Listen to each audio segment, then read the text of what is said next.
Hi guys, welcome back to my channel. In today's topic, I'm going to talk about a very personal experience that I recently came to the realization of, that I was seeking intimacy and lust, and how that has not been benefiting me for a very long time. In one of my videos, I had said how important it is to learn yourself and to take those tests and to kind of know how you navigate about life, the type of personality you have, how you give and receive love and things like that, healing from your childhood wounds and whatnot. Okay. And I recently retook the test of, what was it called? The, not personality test, the, not love language. Jesus Christ. It'll come back. Anyway, I had took a test, and within the test, it was the love attachment. Jesus Christ. And I'm a secure love attachment. But obviously, they give you a chart, and within that chart, I just put it into ChatGPT and I ask it to take me into details on what the chart says. I don't give it any context or anything like that, so there's no bias or anything like that. And I realized that in my relationship, anything that comes with a romantic partner, I tend to be very avoidant, dismissive. So as secure as I am, like secure core, so that means I grew up with two parents that I felt loved and I didn't feel anxious around nor avoidance around. When it comes to my romantical life, it's complete 180. And I am dismissive and avoidant, still in the, the secure circle, but just up there, And so putting that into a perspective, I think a lot of the times I try to get sex out the way. Actually, I don't have sex. No, I don't hold sex to such a high importance, because in my head, I just want to know if the person is there to be there or if it's just here for sex. Because if that is the case, then I have given it to you. We both benefited from it, and now you can both move on. But I realize that it's a big coping mechanism that I have, because in my head, I don't think that people are ready to get to know me unless I know who they are, and then I allow them to get to know me. And that is one of my biggest problems. It's almost as if like I need to know who you are before I allow you in, because I don't want you to get the chance to hurt me first. And if I have a hint that your plan is to hurt me, I will remove you. I will leave. Leaving has never been an issue with me. Like, it's very easy for me to pack my bags and go.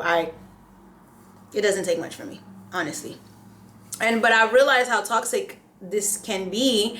And in that same breath, because if you guys know anything about the whole a love attachment style, you know that most avoidant really do crave love. But the problem is having it up close can be scary. And I think because of the situations that I've dealt with in the past, I have learned to have that exact same reflectiveness towards love, in the sense of I will never chase it, I will never run after it, I will always leave. And if I feel like I'm being played or something doesn't sit right with me, I am 9 times out of 10 going to kick you out before you get a chance to even treat me like I'm a piece of shit. Because no. Okay? I am actively working on it, guys. Don't worry. All right? I'm actively working on it. Okay? But I realized that I really, really, really, really, really crave intimacy. But when I say intimacy, I don't just mean physical intimacy. I really mean intimacy where it's like there's a level of comfortability in every sense, where I have reached this, like I've entered flow state with you, like I've entered flow state to a point where I'm so comfortable with you. I am now in such deep vulnerability. I don't even have to like watch over my back or anything, be wary, be extra observant. It's like all my guards just drop. I got to experience that very briefly. And I think I got addicted to what intimacy feels like. So now I'm so picky about in what form it comes in. And so the easiest intimacy that you can obtain is physical intimacy, which is through sex. And a lot of the times I found myself dealing with myself confusing lust for intimacy. And it usually, I quickly snap out of it most of the time, but I have been in situations where unless distance is being put between us, I cannot think properly. Hence why once I like somebody, it is crucial actually for me to put distance or wager some sort of like breathing room between me and this person, because I could easily get infatuated because of how much I really crave intimacy. And I get into this mindset where it's like in my head I'm just like, oh my god, this is it, like da da da da, I found my person and whatnot. The moment I create that space and I tell them like, okay, fall back, you know, or I'll pull myself out of the situation most of the time, and I get to thinking. And once I get to think, let me be honest. When it comes to me, yeah, the worst thing you can let me do is let me think about it. You lost me. Because once I get to think, 9 times out of 10, I'll remove myself out of the situation because I realize what I'm confusing. So I don't stick around to see how it's going to play out. I just go off based off the decision that I have made, based off the, you know, the things I've seen from you, how we spoke, how your demeanor is, your body language. I mean, I work overtime when I'm with somebody. I overanalyze things almost 1,000 times.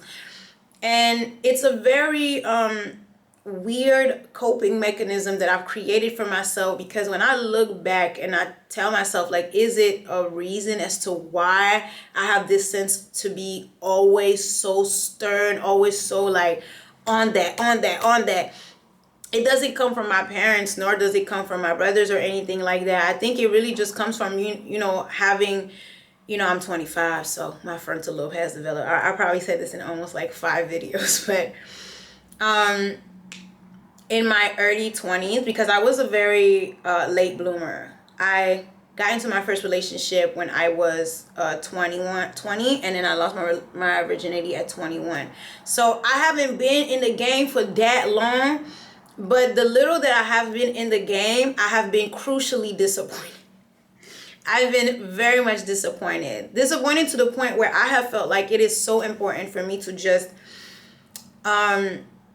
create these walls, these barriers, these like gates of protection around how I feel and how to maneuver dating with the opposite sex. I don't mean it in a sense where I'm thinking to myself like, okay, like everybody wants to hurt me, everybody trying to jump me, da da da da. It's not that, but it does come from this sense of like, I'm a little wary of how people navigate around me, and I'm a lot more anxious by how people move around me. So I tend to be a lot more guarded, and that has caused for me to seek, you know, the easy part of, you know, intimacy instead of going into the nitty gritty and having somebody really get to know you and really get to know you, like know the grim side of you as much as they know the lovey-dovey side of you. And it is something that I'm terrified, and I am working on fixing it, but I just wanted to talk about this because it was really on my mind. And also I just wanted to see if people also were dealing with some of the things that I was dealing with in these you know, in these situations. So yeah, that is all for today's video. I want to thank you guys so much for tuning in, and if you loved the video, please make sure you comment, make sure you like and you subscribe, and share this video to someone that you feel like would relate to this. And if that person is you, then send it to you. And don't forget to subscribe, my loves. I'll see you guys in the next video. Bye.